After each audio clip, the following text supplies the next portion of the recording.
Hi, and welcome to Changing Tides with the Incubation Network.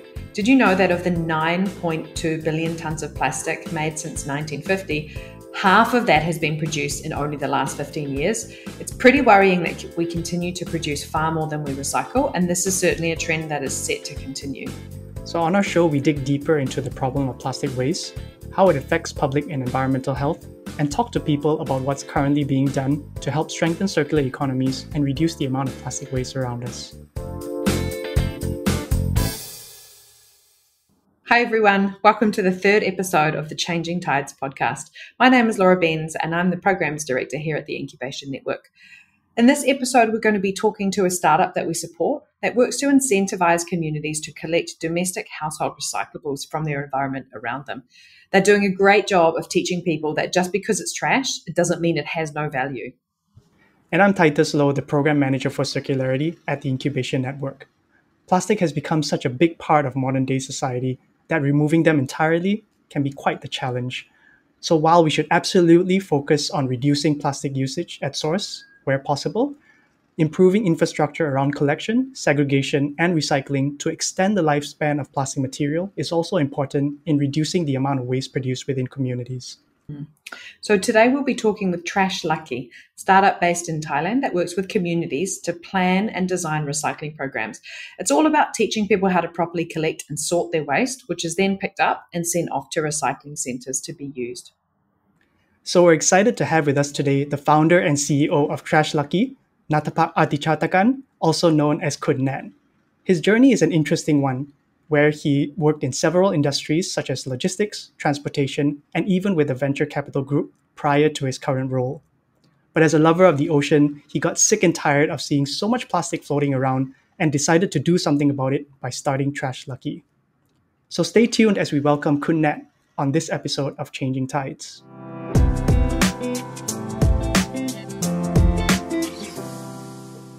So Nat, thanks so much for joining us. Tell us a bit about Trash Lucky, how and why you came about establishing it, and what it does today. Sure. So Trash Lucky is building a smart recycling bin infrastructure that connects post-consumer recyclables with independent waste collector. So by recycling waste into the smart bin, people can earn raffle tickets, like lucky draw tickets, for winning gold and other prizes on a monthly basis.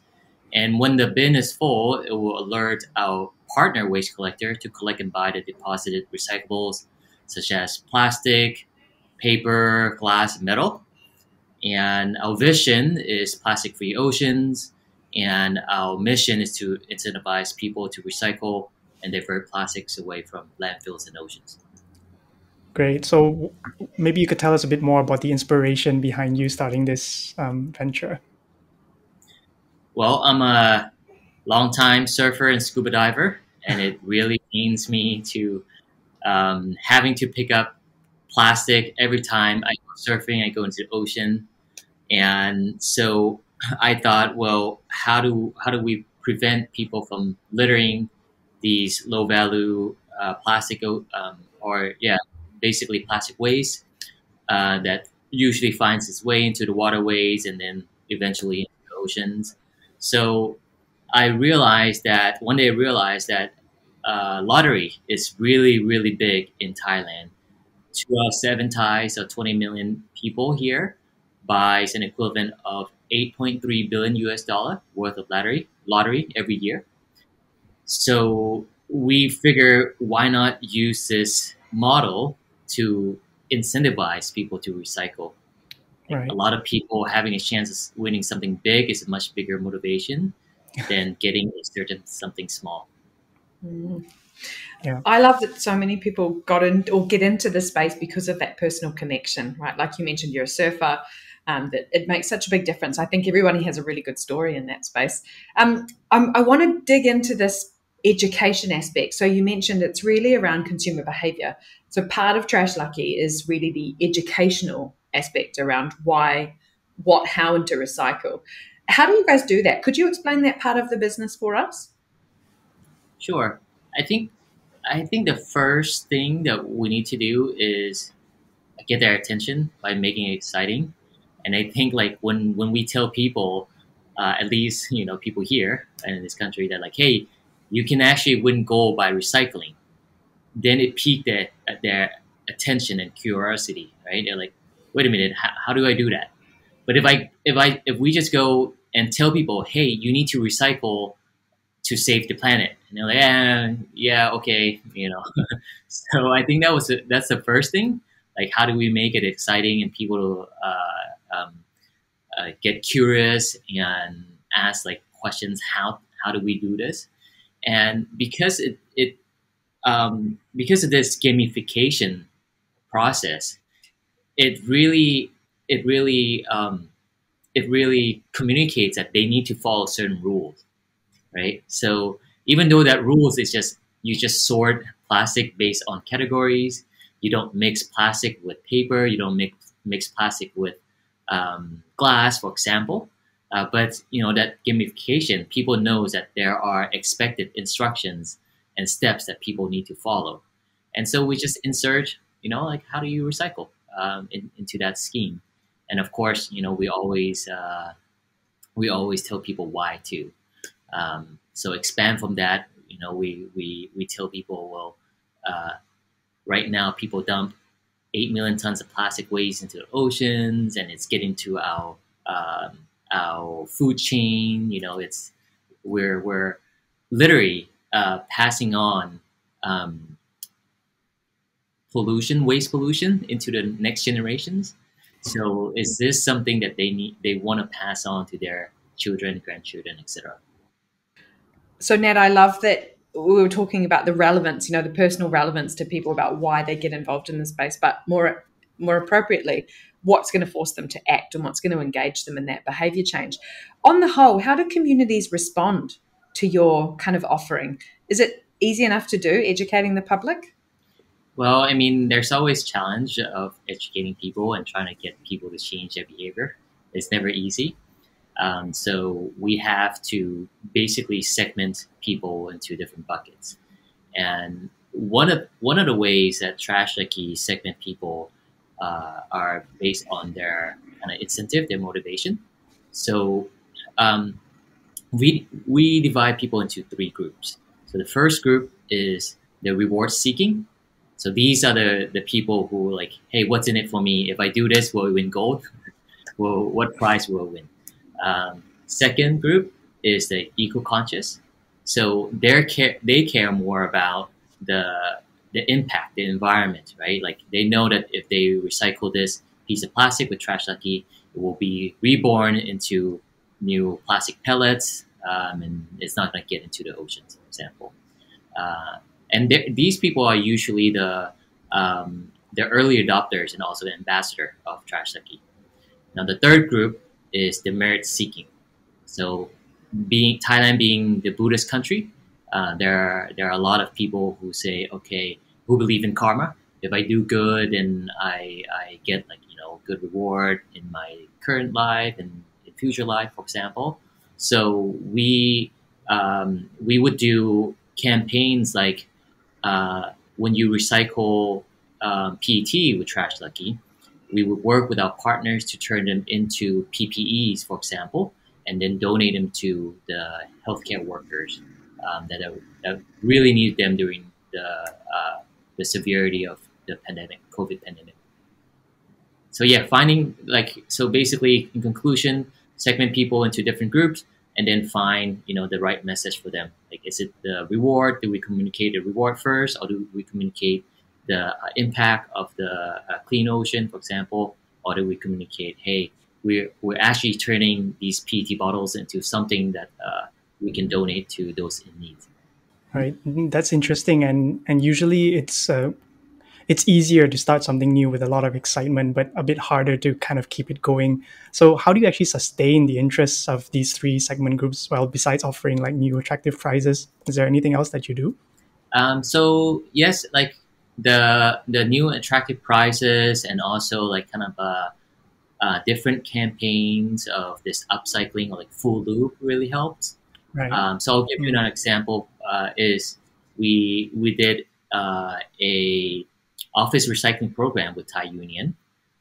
They're like one of the biggest seafood, a canned food producer like tuna, can, and what we did was we incentivized their employees to recycle, and then we recycle or upcycle the PET bottles into hats, aprons, jackets with reflectors, gloves, working gloves, and then we donate them to the waste collector, waste picker across Bangkok, and also city street sweepers. So they were really appreciative of this because, Thailand recycling rate is only 25%, so it's not that much, but 70% of what gets recycled pass through the waste collector, waste picker, and they're often overlooked. They're like the backbone of recycling in Thailand and much of the Southeast Asia. So you should see like the look on their faces when they get like this goodie bags of new clothing and also like tuna cans. So that's just one example of keeping things fresh, like what kind of campaign, what kind of prize, or what kind of like the full group that we can do. But then also our platform tracks the or give each member like a tracking kind of dashboard to see how much they have recycled and what type of waste they have recycled. So they can compare that with their friends, for example, or set their own goals. And yeah, speaking of partnerships, I think we understand that Trash Lucky has recently worked with local companies in this space to improve the feedstock for hard to recycle and low value plastics. Can you tell us a bit more about who you've worked with and a bit more of what this is about? Yeah, we work with various partners, and the thing about the difficult to recycle materials is always important to find the right recycling partner on kind of like downstream after collection and aggregation, right? Because many of our members start with just simple stuff to recycle, like PET bottles, right? And then I think that's, if we go back to the education, that's one of the things that we try to get people to do. Like, don't worry too much about like sorting 10 different things. Just identify the one easy thing first and start with that. And it's always been a trend that then they come back to us and say, hey, I noticed that this plastic doesn't have, for example, recycling code. What is it? Then they get like curious. Okay, how do I sort more? And also like these difficult to recycle materials such as the UHT cartons, aseptic packaging, for example. And when they ask these questions to us, we always have to evaluate like, well, do we have a recycling partner? And if we don't, those materials do not gets recycled. They go to landfill, and there's no point for us to collect. So one of the partners we work with is Eco-Friendly Thailand, who recycle the UHT cartons, and I remember like the first time we sent the first batch to them, they were very impressed about the quality of the material that we were able to get, because if you start people out from recycling simple stuff like water bottles, all they do is just compress the same space, dump out the liquid, that's it. But then if you move them to the more difficult to recycle, like UHT cartons, they need to cut out the ear, the corner, and kind of like rinse out the water. If we start them with that, they'll be like, hell no, that's too much. But like after having recycled PET bottles, they're like, okay, that's not too difficult. I can also sort one more things, and that's why we're able to get like grade A material for our recycling partners, such as Eco-Friendly Thai. Right. Yeah, and two really beautiful examples of the value of partnerships, I think, what you've just explained to us. I'm really keen to go a bit broader now, and for any sort of budding entrepreneurs or startups that are out there in Thailand, I would love to hear, and I think they would too, what is the biggest challenge that you've faced as a startup in Thailand? Knowing that you're a startup based on making an impact, a positive impact, what's going on? What are some of those challenges and hurdles that you've had and faced in the past year or couple of years? Well, maybe if I can answer it to just being a startup doing waste collection in Thailand, because then it's very specific to Trash Lucky and the challenges that we face. I think the biggest challenge for being a startup in waste collection is the very low value of these materials. So in my previous career, I ran logistics startups. So, I yearn for those days of each transaction having so much value. But, right now, like, we got to work so hard. We have to create awareness. We got to educate people and get people to change their behavior and get people to sort materials and get them to us. And with 1 kilogram of material, we only make 5 baht, which is, what is that? Like, I don't know, 16 cents or something like that. So that's definitely one of the challenge, because we don't want to be a nonprofit organization where we have to continuously raise fund and grant to survive. We want to find a model and grow our business enough that we can survive on our own revenue and profit generation. So then the question is, what do we do? How do we scale this kind of pennies business to a big scale so that we can make enough revenue and increase our impact? The everlasting business model challenge, isn't it, for an impact organization, I think. Yeah, and just building on that, so what is your definition of success for Trash Lucky? Well, I guess many things, but like if we're really successful, I would like to see Trash Lucky being a part of organizations or partnership that remove Southeast Asian countries from being the top 10 oceans polluters. And it's a long way. I don't know if we'll get there. I hope we'll get there someday. But it's basically something that keeps us going like every day.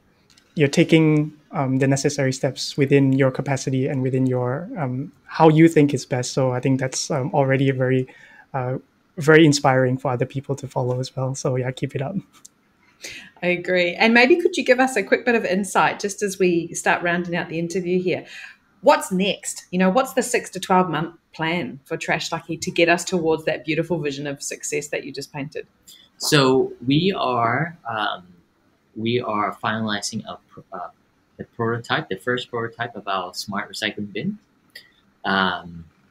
So we're very excited about that. We're just like doing some testing about the weight scale inside, and also like the sensor to make sure that it reads accurately, so then our members can get like instant rewards instead of kind of waiting 7 to 10 days, and to make sure that it does what it's supposed to do when it's full, like alerting our waste collective partner. Right now we already work with a lot of waste collector to collect from just our basic bin. So we started from putting the basic bin for each communities, like school, offices, condos, for example, to put in trash bags of sorted recyclables inside. And so you imagine if it's a basic bin, we need manpower. We need people to monitor the level and alert us when it's full. And then we then manually broadcast the opportunity to our partner waste collector to get there. Now, with this prototype that's coming on, we really hope that like the next 6 months will prove that this prototype will work, so that we can go fundraising to basically build more of these bins and then put them across Bangkok, across Thailand, and eventually across Southeast Asia. I think this is us for today. We don't have, unfortunately, we'd like to speak with you a bit more, but this is all the time that we have for today. So once again, thank you so much, Nat. It's been a real honor having you on the show today, and we really appreciate you spending the time with us. So thank you, and we wish you sincere wishes, all the best to you. Thank you.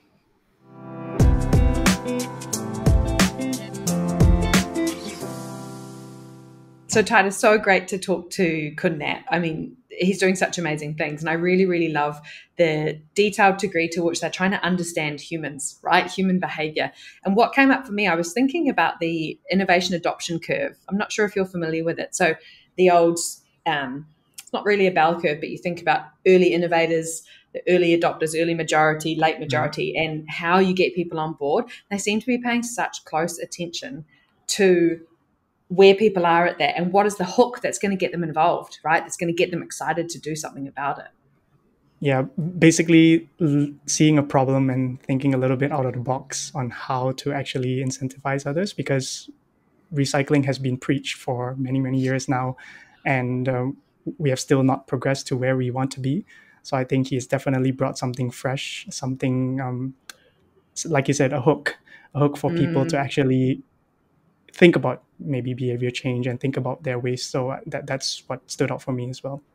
And I think this gamification element, right, his acknowledgement of the Thai culture, recognizing that culturally people are really into lottery, the gamification has aspects which get exciting for people, engaging them, kind of creating that incentive for participation. For me, that was really amazing. And we've not seen any of that, have we? Across the board, all the other support organizations we support, I feel like Trash Lucky are doing something really unique.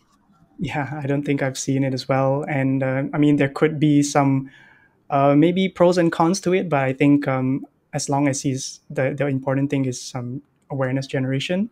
And if his smart bin approach works as well, I think that would be a really huge step in his business model as well. I truly did think you were going to ask for him to send that prototype down to us in Singapore. Maybe in the future. Yeah, let's ask for one.